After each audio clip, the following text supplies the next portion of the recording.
Struggling to communicate with your co-parent? That's why Peaceful Co-Parenting Messenger was created. It's a communication tool for all co-parents, but especially those who are in high conflict situations. I always tell co-parents who ask, sign up for Peaceful Co-Parenting Messenger as early as possible in your separation and divorce process, because you never know when you're going to need a more robust communication tool that allows you to set boundaries on the communication you have with your co-parent. Are you getting messages that look like war and peace? It's not a text message. It's the length of a novel. Set the brief chat limitation in the app and keep those messages short and to the point.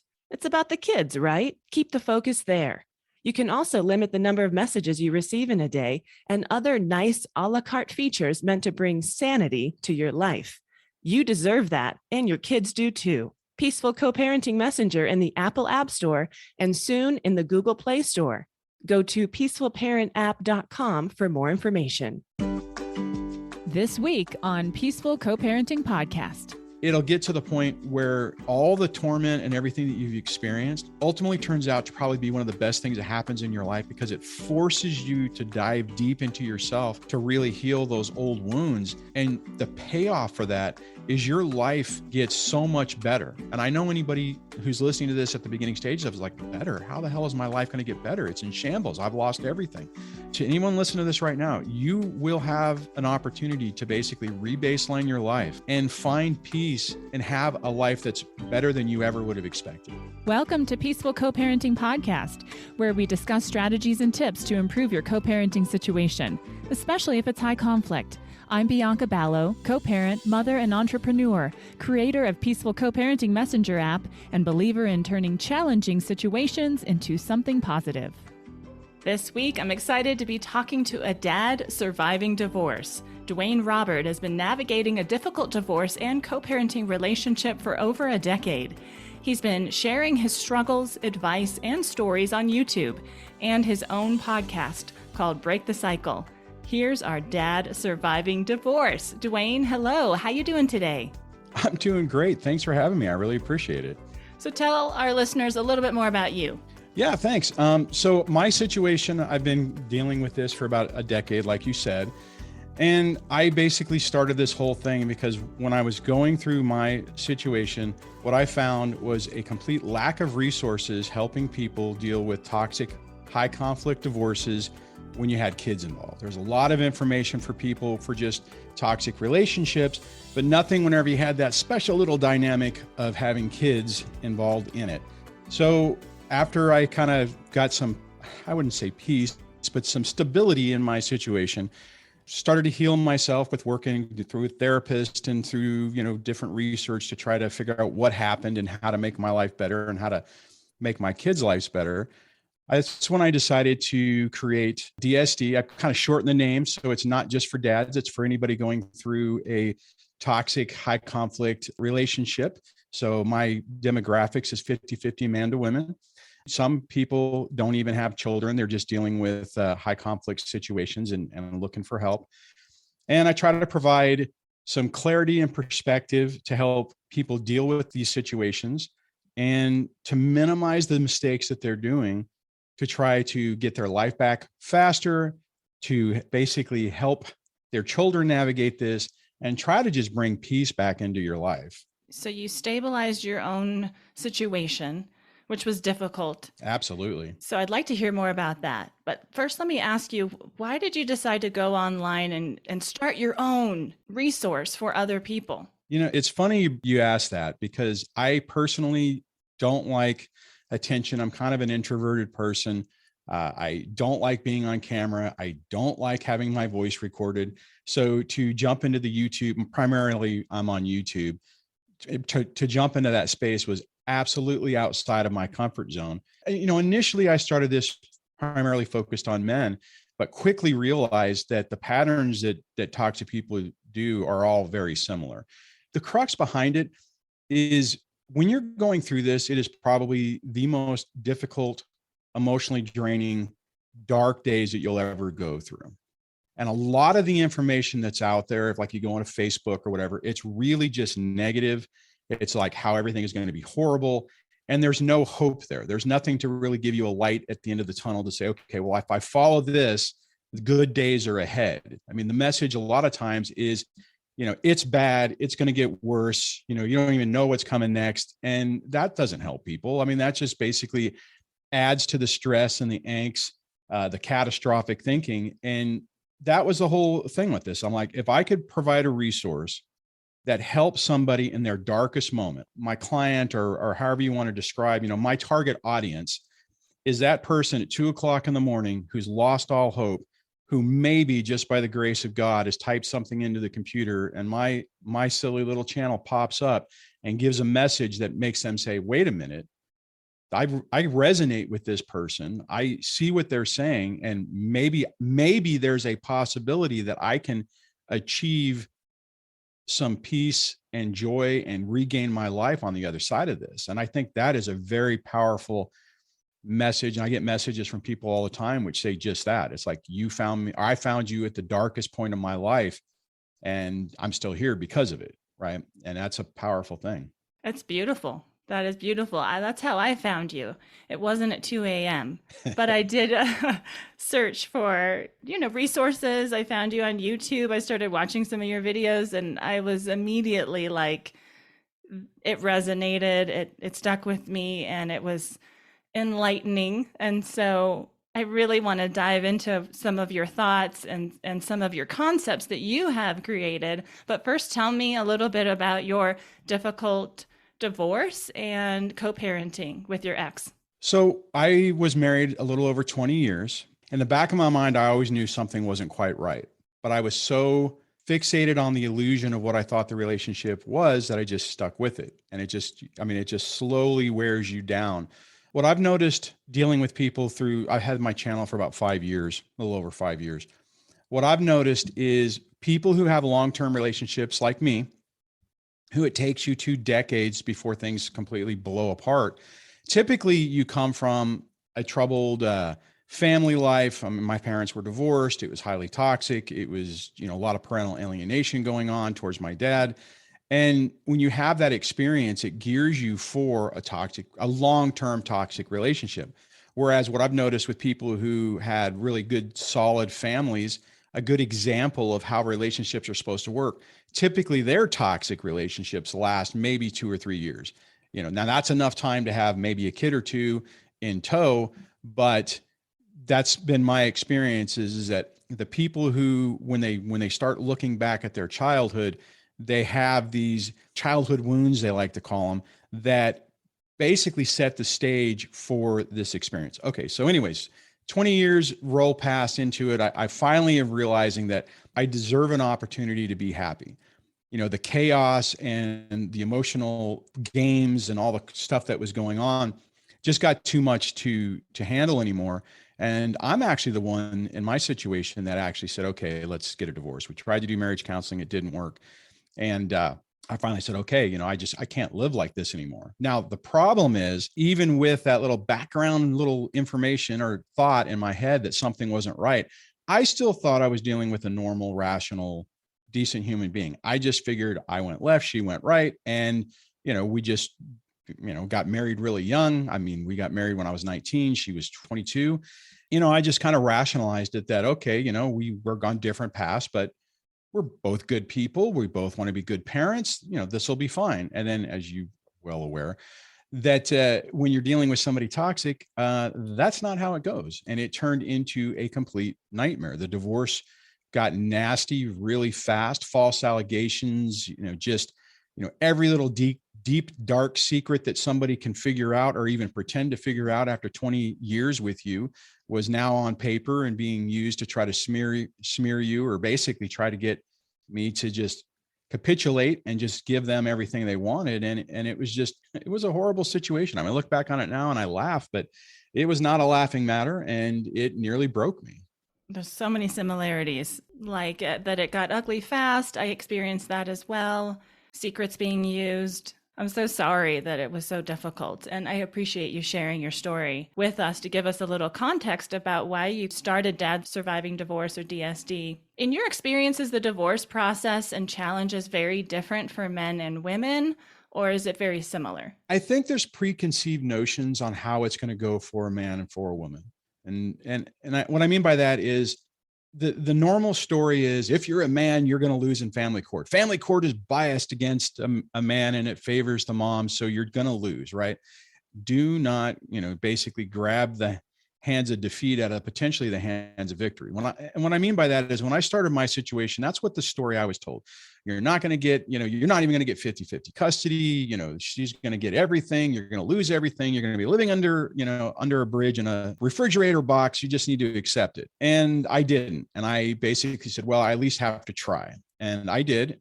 And I ultimately was able to achieve 50-50 custody. I mean, it costs a lot of money.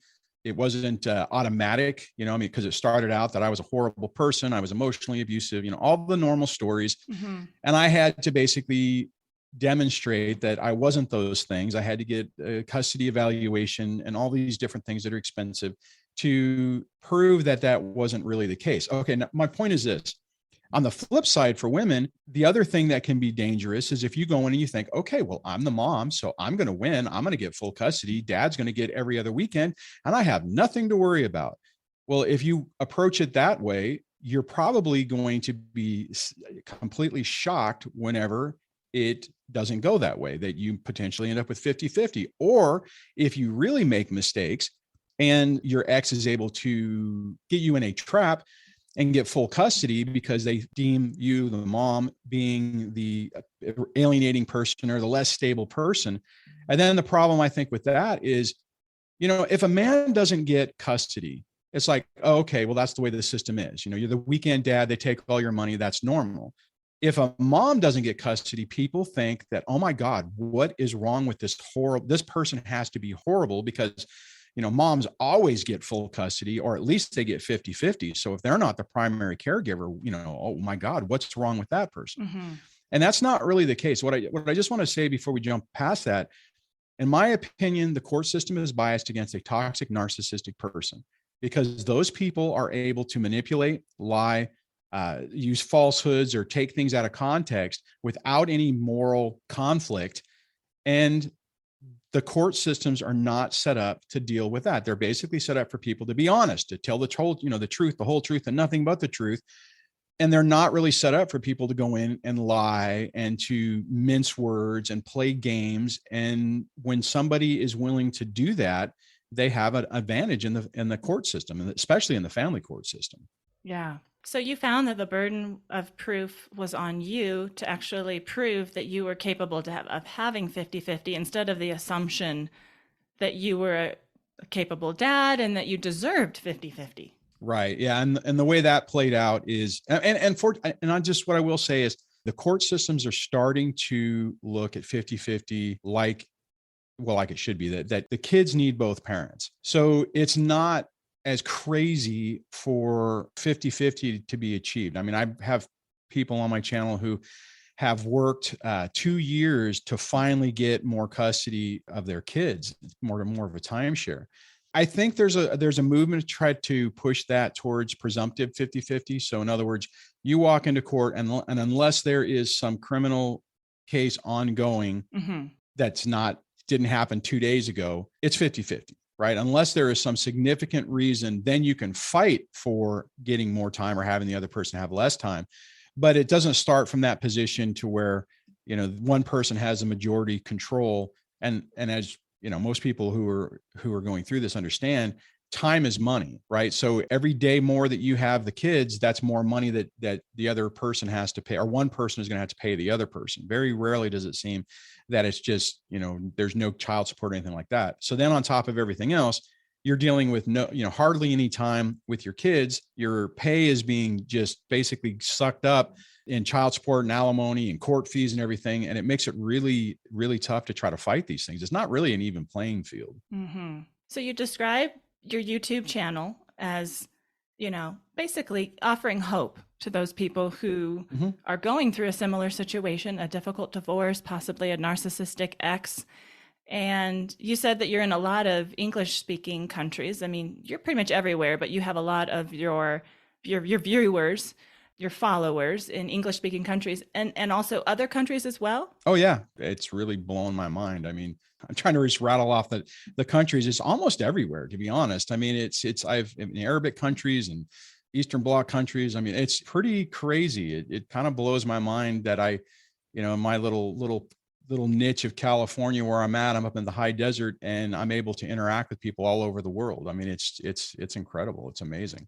Oh, I even had one person who's technically stolen my videos, but they've downloaded my videos and they manually superimpose subtitles in their country. I think it's Poland, for the videos. And I mean, it's one of those things where I'm just like, sure, dude, go ahead. Cause that's a lot of work. It's just amazing. Yeah. Yeah.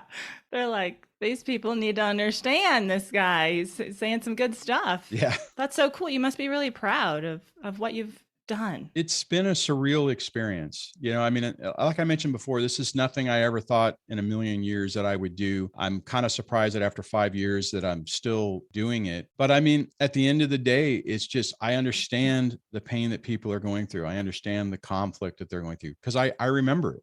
I mean, I don't have the same visceral reaction that I used to have when I was going through it. But when I hear people's stories and what they're going through, it's like I can connect with what they're feeling. And it's not a pleasant, these are not fun times. I mean, it's not a good topic. It's tough stuff. It's a good topic to help people, but I mean, this is probably the darkest thing that anyone is ever going to go through. If I can provide a little bit of light and hope with some actionable items to help you get your life back. I mean, my goal at the end of the day is that you consume the content, it helps you, and then you move on. And maybe I get a note from you later on in life saying, hey, thanks for everything you did. I don't watch anymore because I don't need to, but thanks for helping me get my life back. Yeah, that's great. It has to feel really rewarding for all the effort it takes, I'm sure, for you to post. How often are you posting? I don't post as much as I used to. I used to do 3 videos a day plus a live stream. I mean, I have over 1,000 videos on YouTube with different podcasts and just one-off videos and interviews. And the way I approach it now is whenever there's a topic that I feel passionate about or a question or something that resonates with me that I feel like I could provide some context for, I'll make a video on that. Like the other day I posted a video. It was a response to a comment that a person had left, a mom who's dealing with a toxic ex with a 17-year-old child that's being indoctrinated into that fold, and provided some thoughts and approaches to help them deal with that, because it's tough. I mean, your whole life gets ripped apart. You're talking about your child. You're talking about, the future of your child. And a lot of times you feel hopeless. And a lot of times, if you're reactionary, you can ultimately make things worse, worse for you, worse for the relationship for your child, basically sever that connection that you have with them ultimately.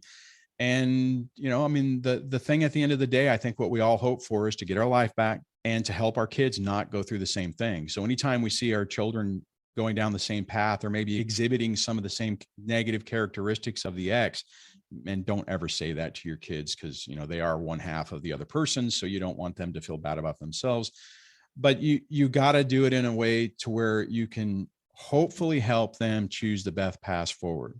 Sometimes we win that game, sometimes we don't, but we at least have to try. Yeah, it's hard not to be reactionary when it is really hard. You're in such a deep, dark place and you're emotionally taxed and you're hanging on by a thread and you're not your best self, certainly at that time. So it is hard not to be reactionary. So that's great that you're helping people to hopefully have some kind of foundation to work off of. And as you mentioned, actionable items to kind of bring forth in their situation, which I did want to talk about a couple of those actionable items. I'm curious about something that you call the hybrid no contact concept. Can you tell us more about it? Did you coin the term? Did you develop the strategy? When I created that, it was something I came up with. I had not found any other resource on it. I know like Billy Eddy, who's a therapist, has come up with the BIF concept. And I'm sure there's some others out there. But for me at the time, when I finally realized what I was dealing with, it was through a therapist who said, I can't diagnose your ex, but it really seems like you're exhibiting the behaviors of somebody who has dealt with a person who has narcissistic personality disorder. And my therapist was like, I'm not diagnosing, I can't diagnose, but this is what I think you're dealing with. This is how you're acting, and we're going to approach it that way. And that was a real game changer for me on that. So when I started doing research about NPD and the cluster B, the personality disorders, one of the terms and the concepts that just kept coming up over and over again is no contact, go no contact, go no contact. And at one point I tried it. I'm like, okay, all right, I'll go no contact. So I stopped reaching out to the ex. I stopped trying to engage in conversation with her. And what I quickly found out after about 2 months, as soon as she realized, hey, wait a minute, you're not chasing me anymore, then she started coming back at me and, basically trying to create conversation. And I'm like, oh crap, this isn't going to work. I mean, if you're not communicating, that's a problem. And if you're in middle of litigation, at the time I wasn't, but I mean, if you're in the middle of litigation, you can't go no contact because it will absolutely be used against you. So I'm like, okay, well, there's got to be a hybrid concept. And that's how I came up with that. And that's what I started doing. It's like, okay, I will only respond to things that have to do with the kids. The idea of a hybrid no contact is really evaluating what exactly it is you need to say or communicate with your ex. For instance, you get the email that says, hello, you piece of garbage human being who is a horrible parent and, does all these things wrong and blah, blah, blah. You get this 3-page diatribe that's telling you what a piece of garbage you are. Everyone listening, more than likely, if they've gotten that, you go through and you systematically address every point, every point on that thing to explain why it's not true and why they're the other person. The reality is, do that once and realize that it doesn't make any difference. Stop doing it. Read that 3 pages of garbage and look for what exactly is in there that's important. Are they telling you when little Timmy has a doctor's appointment? Are they asking you when the next soccer game is? Find that information and just simply say, little Timmy's soccer match is at Wednesday at 6:00 on field 3 at the school. Thanks, and that's it. And ignore everything else. And it's amazing how hard it is for people to do that because it's like, oh my God, if I ignore it, that means I'm tacitly saying it's true. I have to defend myself. No, you don't, because it's not going to make any difference. You're not going to come up with some amazing written response that causes your ex to go, oh my God, I never realized what I was doing. No, it ain't going to happen. So don't put yourself through it. Focus on what you need to share and just focus on that. And if litigation's done, your court order's solid, I would say you could probably get away with, if they already know the answer, you could just ignore it completely. If you're in the middle of litigation, if you're going back to court, make sure you at least answer the question and provide whatever information so that they can't. Otherwise, what's going to happen is you're going to go to court and they're going to say, the ex won't communicate. All I keep doing is trying to ask about little Timmy and they won't ever answer, right? You don't want to be in that situation because then it could look like you are being, not willing to co-parent, not willing to work with them. And one thing I just want to say for everyone going through this is the reality is with a toxic person, you can't co-parent with them. It's not going to happen. It's not. You're going to parallel parent with them and you're going to counter parent with them. Basically, you're going to be working on when they do something that hurts the kids, you're going to be trying to mitigate and undo it. But co-parenting with a toxic person, it's an exercise in frustration. You will beat your head against the wall. And what you will quickly see is that they really don't care about the kids. They care about themselves. And whatever is good for them is what they're going to do. And if it hurts somebody, if it hurts you, they don't care. If it hurts the kids, they don't care. And if it helps anybody, they don't care either. It's really a bizarre way of thinking. And that is kind of like the short version of hybrid no contact. I do have more videos that go into more examples on my channel about that concept and how to deal with it. Yeah, we'll put the links to Duane's hybrid no contact video in the show notes. Right. And here's the reality that most people, obviously divorces are not happy times, right? It's the worst part of a relationship when it devolves to that and you have to go through the divorce court. The reality is most people, even if they're angry, will calm down, right? They'll stop. They'll be like, okay, you know what? I don't like this person anymore, but we have kids and we have to basically be friendly for the kids. And, you can come to some common ground. The problem is when you're dealing with somebody who probably has some mental issues, they don't have the ability to do that. And what will happen is the shenanigans that you're dealing with on day one will be the same experience on day, on year 5, year 10, year 20. I've known people who, their kids are at college and the ex is still acting the same way they acted 15, 20 years ago. It's crazy the staying power that these people have to stay in that mindset, to stay in that chaos, and they're unwilling to let go of it. And it's crazy because a normal person, they just get emotionally exhausted and tired. And it's like, oh my God, I don't want to do this anymore. But a toxic person won't let it go. They won't. They will just hold on to it forever.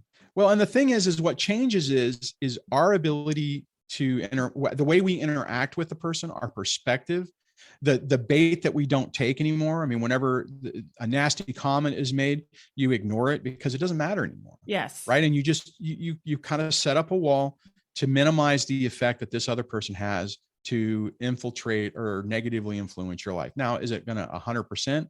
Is it ever going to go away? Probably not, but it'll get to the point where all the torment and everything that you've experienced ultimately turns out to probably be one of the best things that happens in your life, because it forces you to confront the situation. It forces you to dive deep into yourself to really heal those old wounds.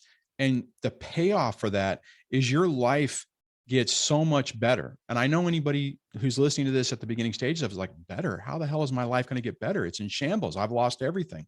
Money's gone, retirement's gone, all these things. To anyone listening to this right now, you will have an opportunity to basically re-baseline your life, expunge all the toxic stuff that's been around you, and find peace and have a life that's better than you ever would have expected. And I know that sounds weird for anyone listening to it, but just kind of keep that thought in the back of your mind that, hey, maybe that is possible. Maybe that this crazy guy who's talking right now might be onto something. Good things can come from difficult situations, for sure. Absolutely. I agree with you. And I get a lot of comments from people who say just that. They're like, I heard you say that a year ago, and now I'm experiencing it. And I thought you were a knucklehead. Well, they don't say it that way, but I mean, it's like, I didn't believe it, but holy cow, you're right. And I have some longtime people who have stuck with the channel just to provide that same type of insight in the comments and on my Discord and everything to people who are going through it. So it's really powerful. It's a really powerful message. Right. Yeah. Because I do agree with you that the only person that you can change is yourself. So your point is this other person, whether it's 20 years or 2 months or whatever, is not going to change. And so you can. Absolutely. That can be amazing, right? When you change for the better. Oh, yeah. Absolutely. Yeah. And you realize you have a lot of power and control over yourself, and you can start making good choices. Is that the black hole thinking? So is that kind of part of it, where it's like you're really accepting? Yeah, there is. And there's 3 main concepts. I have a playlist on my YouTube channel called Mindset for Narcissistic Abuse Recovery. The first video is a hybrid no contact video. There's about 35 videos in that series. I just kind of I picked them to kind of feed off of different topics to help people in the early stages of this. And the next concept is absolute thinking, but you asked me about black hole thinking. When I was going through this, what was driving me crazy was ruminating and thinking about what the ex was doing. And that came in 2 ways. It came in the wonderful human being friends who would share what was going on. Because at this point I didn't, we weren't on Facebook together or anything like that. So, you had people telling me what was going on, or the kids basically coming over and saying, daddy, we did this, this, and this. And when you're having a hard time and, whatever the situation, whether it's money or whether you just don't have time with your kids, and it's like somebody pouring salt into a wound. So the issue for me was, okay, I have to stop getting in that vortex of chaos and stop it. And I'm like, okay, a black hole, everything goes in a black hole. You can't see on the other side of it. You can't, if you get too close to it, you'll get sucked into it. So for me, black hole thinking was a concept to whatever's happening on the other side, it doesn't matter.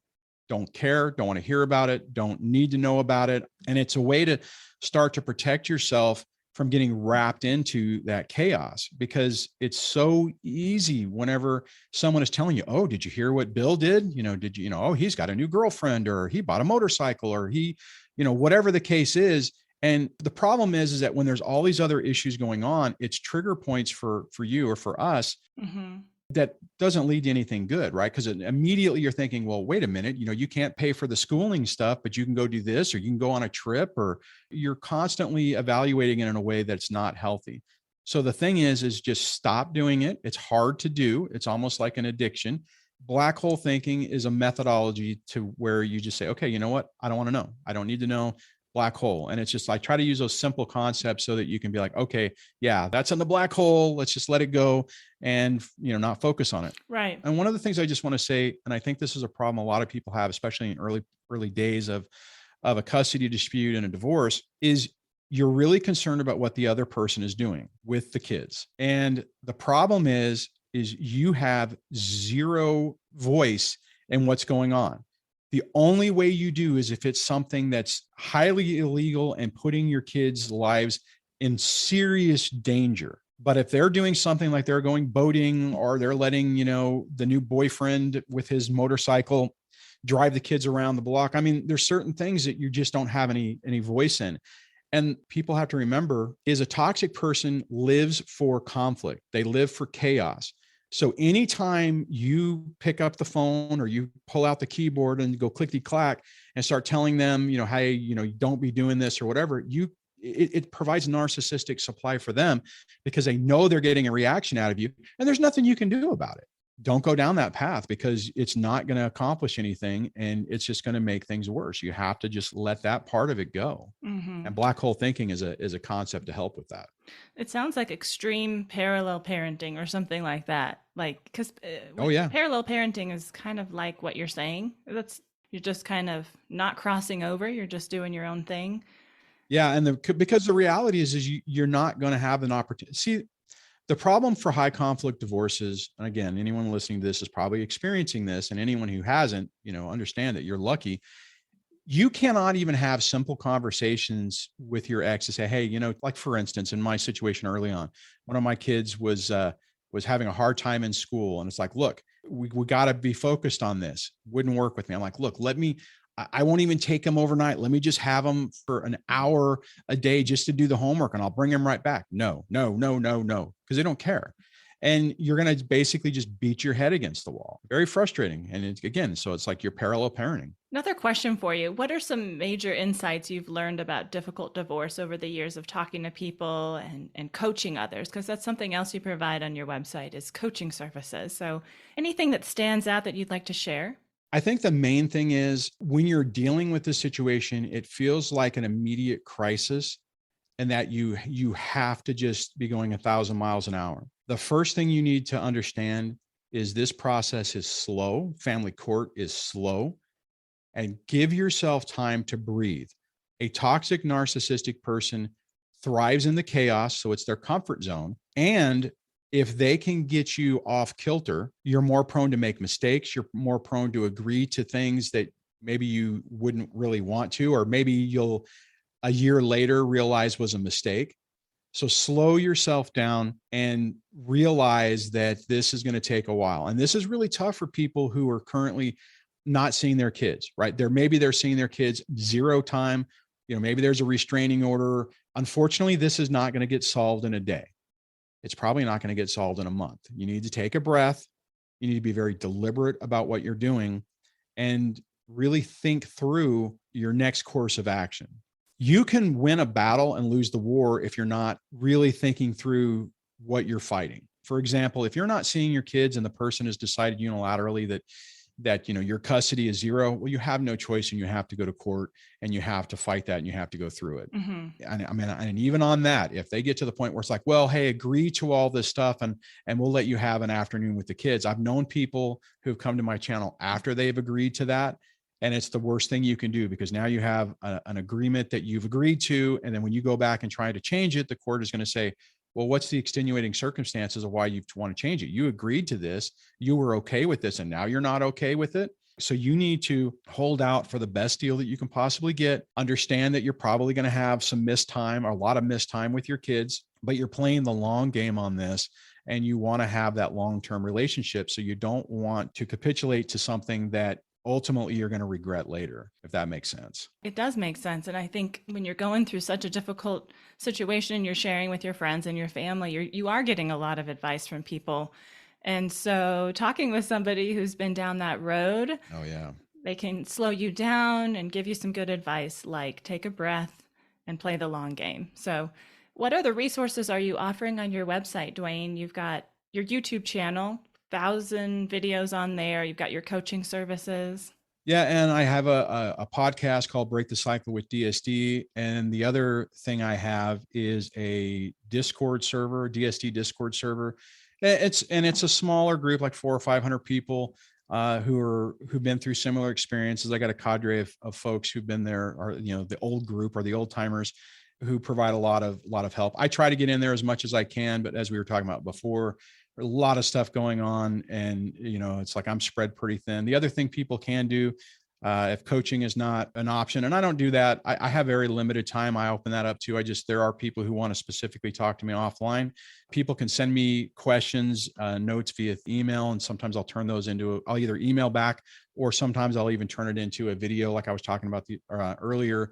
The comment question that I received, I basically answered it in a video form for the person. So there's just different ways. I wish I had more time. I mean, I wish this was my day job and I could devote my whole day to it. But unfortunately, I have my other job I have to do. So yes, I understand. I saw on your website there's a place that listeners can go and actually record their question to you. Yeah. It's right on the website. There'll be a dialogue box over on I think the right side of the page, and people can leave voicemails on there. That's another way. I try to be as accessible as I can. The problem is that I try to do as much as I can, but I finally accepted the fact that I cannot answer every comment. You need to hire an assistant, Duane. Yeah, exactly. So what's the future hold for you? Is there anything you're working on right now related to DSD or Break the Cycle that you'd like to share? I'm doing some collaborations with some different folks, John Steinbeck from Brainwashing Children and Eric Carroll from Dad Talk Today. We have some stuff we're working on, trying to provide some extra resources for people. I used to do a morning show. I'm hoping to kind of start that again, where I just do a live call-in type show on YouTube, and then turn that into a podcast. I'm hoping to get that restarted here shortly, but it's a lot of moving parts. It's a lot of work to put all this stuff together. It's been a heck of a journey for the last 5 years on this whole social media platform stuff, to say the least. It sounds like it's taken on a life of its own. People are really wanting more and reaching out. So thank you so much for taking time out of your busy schedule to talk with me today. And it's just been wonderful. I hope you consider maybe coming back. Absolutely. On the podcast and doing this again. Would love to chat with you some more. So thanks so much, Duane. Thanks for having me. Thanks for joining us this week on the Peaceful Co-Parenting Podcast. I hope the time was well spent and you got a lot out of the episode. If so, please rate and review the podcast. I would really appreciate it. If you're interested in sending me a feedback message, asking a question, suggesting a podcast topic or guest, or downloading Peaceful Co-Parenting Messenger as a tool for better communication with your co-parent, go to peacefulparentapp.com or see the links in the show notes. Have a great week, and as always, stay peaceful. This episode of Peaceful Co-Parent was brought to you by the Equal Shared Parenting Program. Do you find that you're ever in need of someone to talk to, like a counselor or a therapist? How about legal advice? If you've looked into it, you know these services can add up financially. That's why the Equal Shared Parenting Program exists, to help parents be their healthiest holistic selves. It's a membership program that offers discounted and free services like behavioral health, free tax prep and advice, and access to financial education and credit counseling, all for the low price of $29.99 a month. Learn more about the Equal Shared Parenting Program by going to equalsharedparentingbenefits.org/PCPM. The PCPM stands for Peaceful Co-Parenting Messenger. That's equalsharedparentingbenefits.org/PCPM.